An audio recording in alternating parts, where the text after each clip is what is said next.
From the line on the right. Thank you, Dr. Chomsky, for taking my question. Questions about the debt ceiling. It's become increasingly obvious that we're in a lot of trouble here.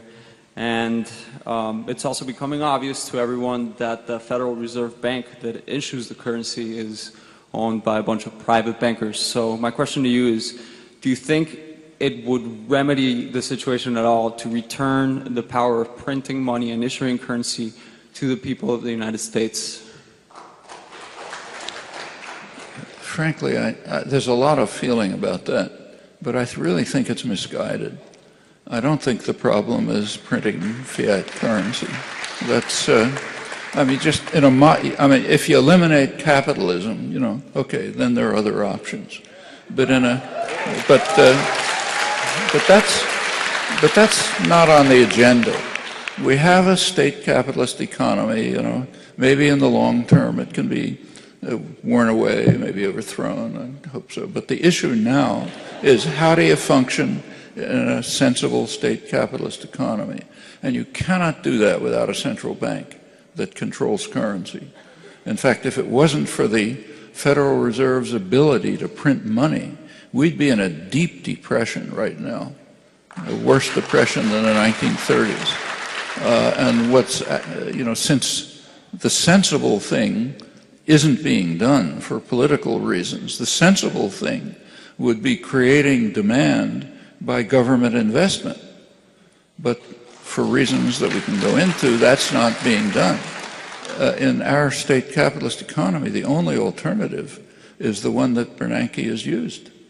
And if it wasn't for their option, we would be in a deep depression. Now, what's the debt ceiling issue? Well, that's, first of all, it should be recognized that the debt is not a serious problem. Certainly the deficit is not a serious problem. There are long-term problems about the debt, but they are so remote they don't bear on policy. As far as the deficit is concerned, remember, that's not the same as the debt. As Clinton left office, it's not that long ago, we had a surplus, no deficit. I mean, it's not a deep structural problem. The current deficit is the result of Bush's tax cut, the crazy wars, the virtually criminal behavior of the corporate system that led to the housing crisis, finally financial crisis. All of that has increased the deficit, but not out of sight. The deficit is, first of all, it's declining, and it would be overcome by actual growth. I mean, the government economic offices, Bureau of the Budget and so on, they calculate that there's about $1 trillion of unused capacity. I mean, the real problem of the economy is not the debt and the deficit.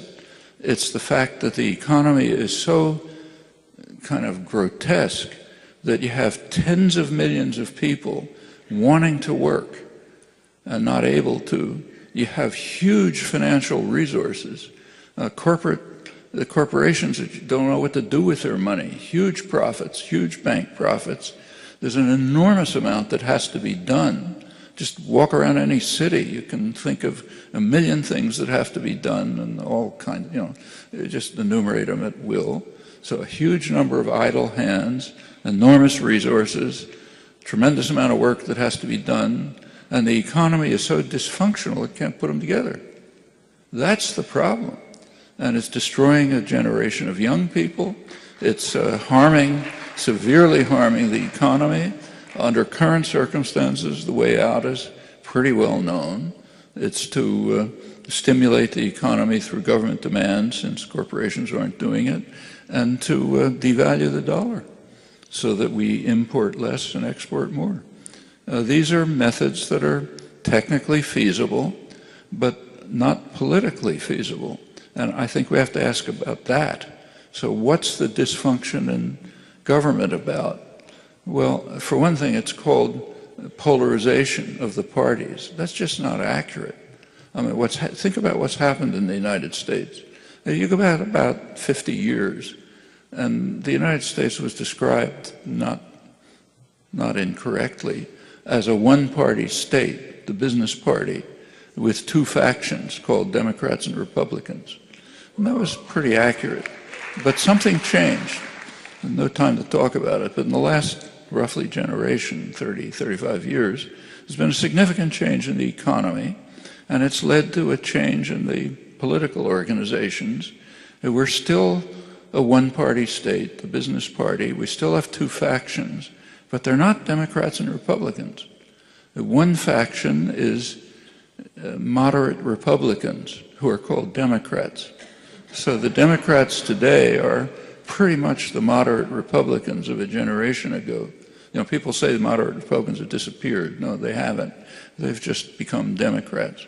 And the other faction was mobile. As the two parties drifted to the right, the Republicans just went off the edge. They became the party of the very rich and the corporate sector. Well, you can't get votes that way. So they were compelled to turn to the kinds of sectors of the population that I was describing before, which were always there, but were not mobilized as a political force.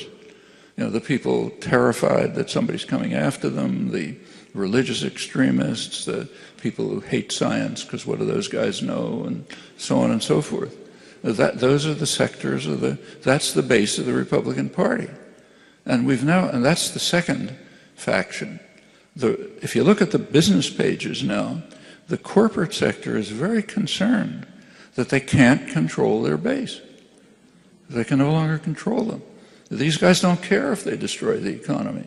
Who cares? You know, we can win the Civil War, you know, God will help us, whatever it is. They just don't care. And it's a very unusual situation. But that's the rough political system in the United States. There's some counterparts. It's kind of similar to something that happened in late Weimar Germany, when the German industrialists thought that they could use the Nazis as a battering ram against labor and the left, and they figured then they could control them. Turned out they couldn't. They couldn't control them. And you know what happened. This is not Weimar Germany, but there's a striking similarity. And that's the dysfunction.